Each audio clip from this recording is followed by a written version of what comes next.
There's a lot of work that needs to be done. Mr. Speaker, I want to start off by looking at some of the things that are being applauded. If it is about achieving a negative rate of debt accumulation, the first person to have done that was Yaw Osafo Mafu in 2001.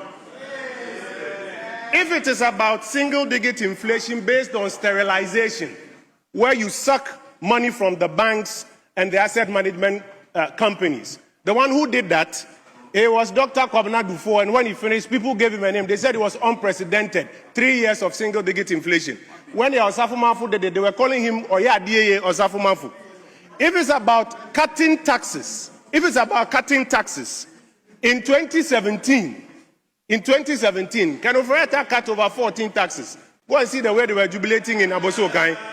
Mr. Speaker, if we, the political class, continue with this exercise of exciting ourselves and dancing over these temporary gains, and we don't deal with the structural issues, all you need is one major shock to the Ghanaian economy and you are back to square one. Mr. Speaker, I want to draw the attention of my colleagues to the tables, and I beg of them to take time and read the tables.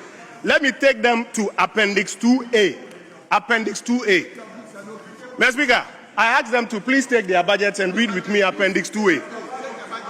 Half year when we came to this chamber, we warned our colleagues on the government bench that the revenue measures you have put in place, contrary to your thinking that it will raise more revenue so that you can meet your expenditure commitments, it will not meet the target. Mr. Speaker, half year when we came here, revenue was underperforming by 3 billion Ghana cedis. In fact, if you read the all of government report published by the Controller and Accountant General, contrary to their claim that we didn't leave them buffers, the balance brought forward from 2024 is 11 billion Ghana cedis. If you add that to the 3 billion, their revenue shortfall at half year was 14 billion. Mr. Speaker, as at now, the revenue shortfall is 8 billion. If you look at the numbers, 8 billion. And if you add that 11 billion to it, that is 19 billion. Mr. Speaker, if Hansard and our colleagues who are here will be truthful to themselves, mid-year, we told them here that by the end of the year, they will have to cut expenditure by 30 billion because their revenue is not performing. Today, when you look at the tables, you have cut expenditure by 28 billion. Then you cut 30 billion because revenue is not performing. Why is that important? Because, Mr. Speaker, all the promises that you make, if you are not able to mobilize the revenue, you cannot fulfill it.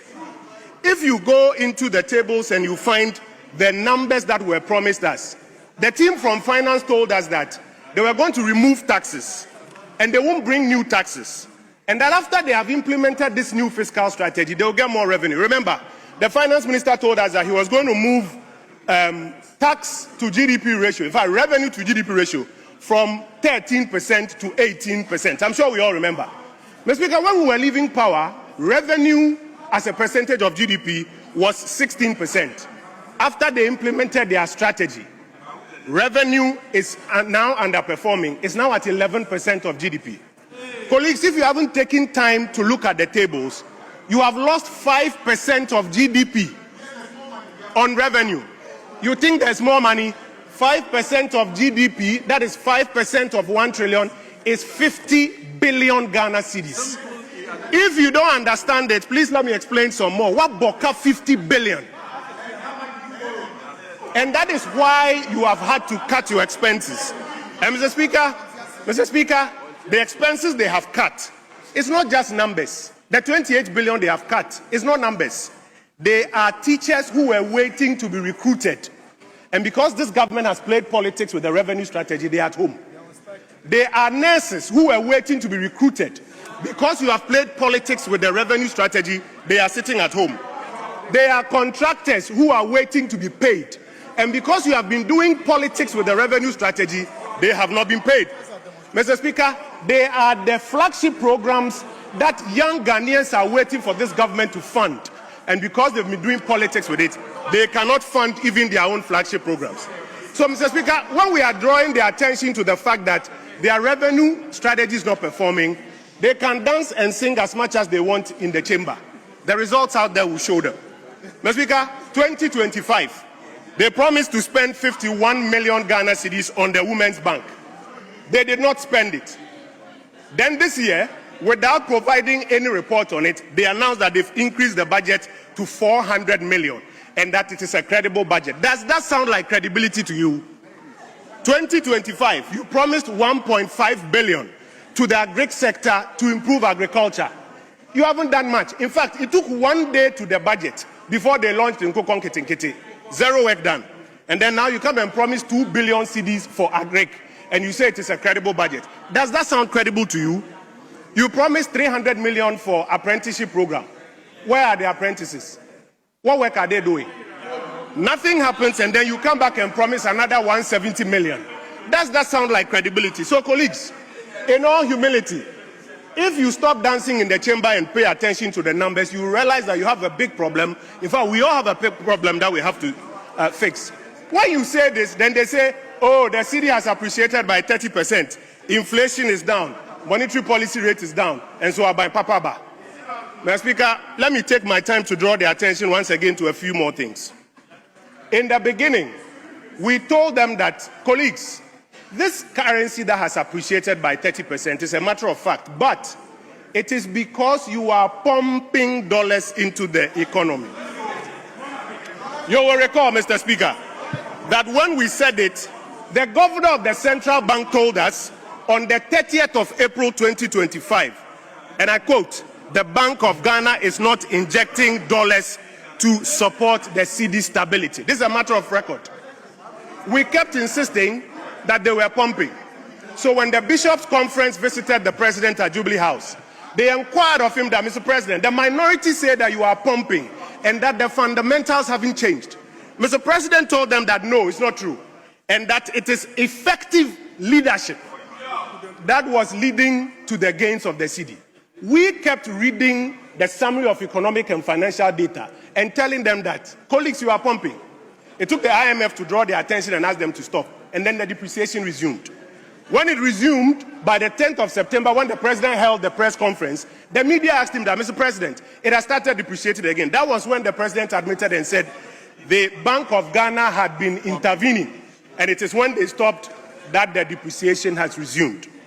Mr. Speaker, the IMF has instructed the central bank, and I can say on authority, that henceforth, every month before they pump, they should announce.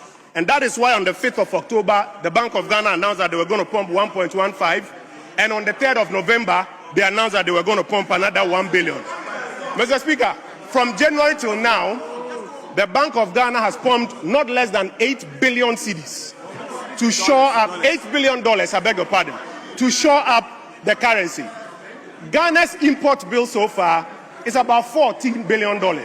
So the normal supply of dollar in the economy will give us problems.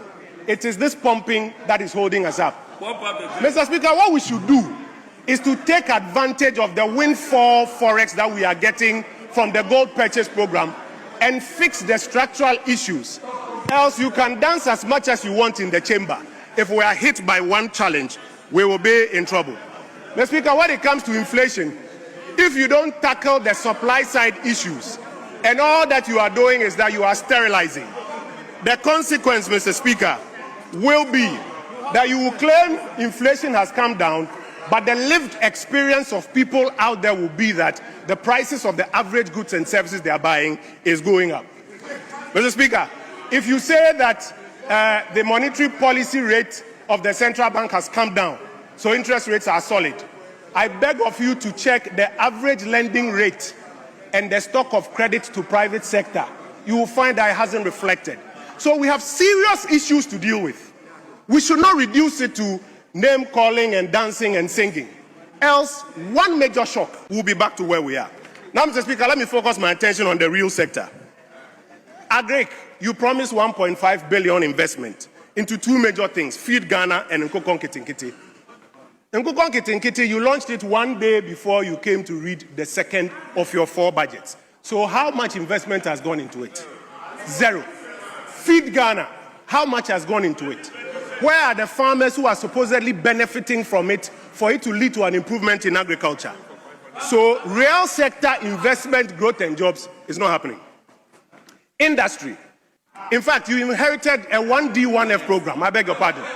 You said it was a bad program. and that you are replacing it with a 24-hour economy program. No problem. The National Development Planning Commission of the Republic of Ghana has reported that the 1B1F program left 150 factories that were functioning. That is 18 factories a year. So in 2025, when you suspended the 1B1F program, the opportunity cost is 18 factories that could have created jobs for young people. You said 24-hour economy program. Where are the factories? How many jobs? You ended up even by telling us that in 2026, we should not expect a program and a budget. Now you say you are going to give us 110 million for the 24-hour economy factory. You have no program to create industrial jobs. Mr. Speaker, in the budget, they say they are going to create 800,000 jobs. And I saw my brother John Dumelo dancing at the back there that Ato is forcing because he's announced 800,000 jobs. They forgot that the next paragraph says that 490,000 of those jobs are laborers. Paragraph 501, please listen. Mr. Speaker, 63 billion Ghana cedis worth of road contracts awarded so far under the big push, and it will generate 490,000 jobs. So your 800,000 jobs that you are announcing in your own budget, almost 500,000 of them are going to be manual labor on road projects. I was in Cape Coast University 2 days ago. The students who are about to graduate, those in the technical universities, you don't have plans for them. Mr. Speaker, I want to conclude by reminding our colleagues that if this budget really intends to create growth and jobs, they need to be investing in the job-creating initiatives. You can make all the noise that you want.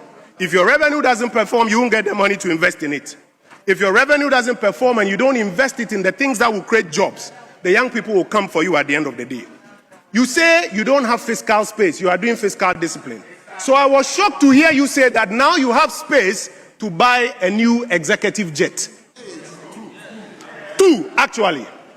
You don't have fiscal space. You don't have fiscal space to finish paying the contractors on outstanding projects. But you have fiscal space to buy 2 executive jets. Mr. Speaker, I'm going to conclude by reminding our colleagues, your revenue strategy is not performing. You don't have resources to expend. You are pumping because gold prices is at $4,000. It may not be there forever. You have 2 more budgets to go. I beg of you, spend it doing the real structural issues, not dancing over temporary results. Else, we'll be back here some other time. I thank you, Mr. Speaker, for the opportunity.